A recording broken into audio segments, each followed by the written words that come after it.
का बुझी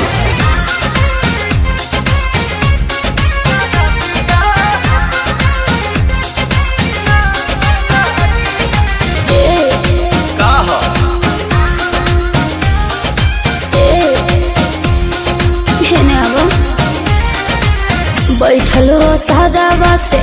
आजाना रूम में जानी जानानी संगे काट मन सुन में आओ ना